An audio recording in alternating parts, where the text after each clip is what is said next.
Every other explainer we do here is about powerful people who betrayed the trust of ordinary people. But this document is the exact reverse. This is an autopsy of how an ordinary person, a working-class kid from a council estate, was handed the keys to a 233-year-old institution by people who were just too arrogant to watch him carefully.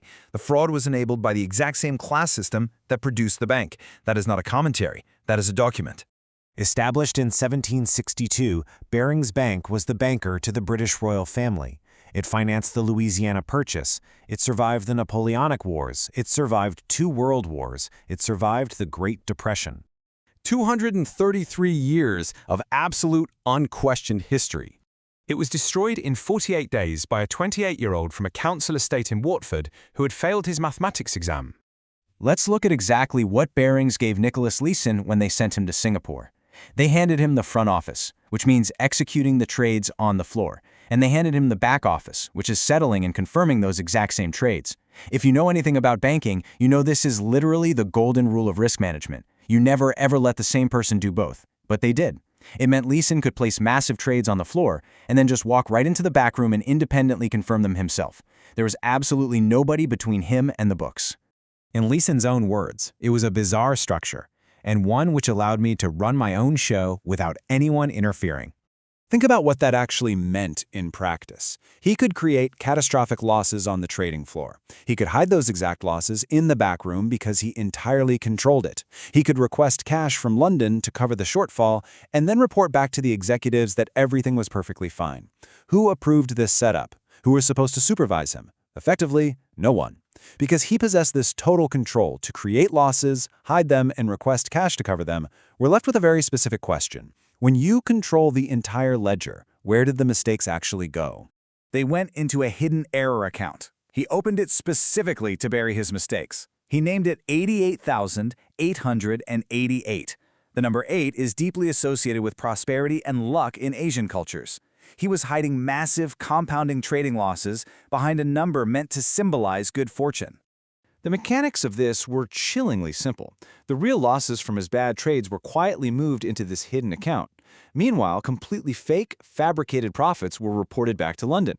But to keep the scheme alive, he needed real money. So cash requests were sent back to the United Kingdom, framed as legitimate margin calls for genuine client trades. And London sent the money. They didn't just send it once, they sent it repeatedly. They sent it over years.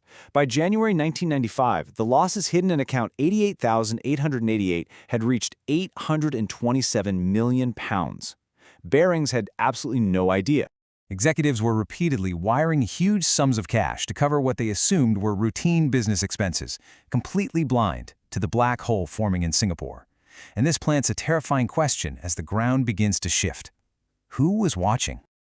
On January 16, 1995, Leeson placed a massive bet that the Japanese stock market would remain perfectly stable, that it would not move significantly overnight.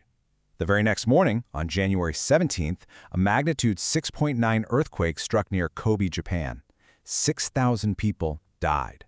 Leeson had staked everything on the market remaining totally still, but this horrific disaster sent his unhedged positions into absolute freefall. The Japanese stock market collapsed.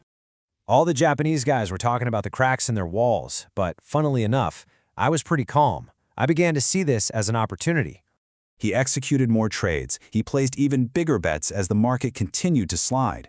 He was trying to outrun a natural disaster with borrowed money. He doubled down again and again to recover the massive crater in the ledger.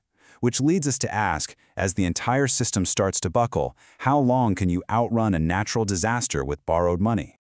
When Leeson realized it was totally over, that the math could no longer be hidden, he left a simple note on his desk that said, "I'm sorry," and he ran. Let's reconstruct this escape.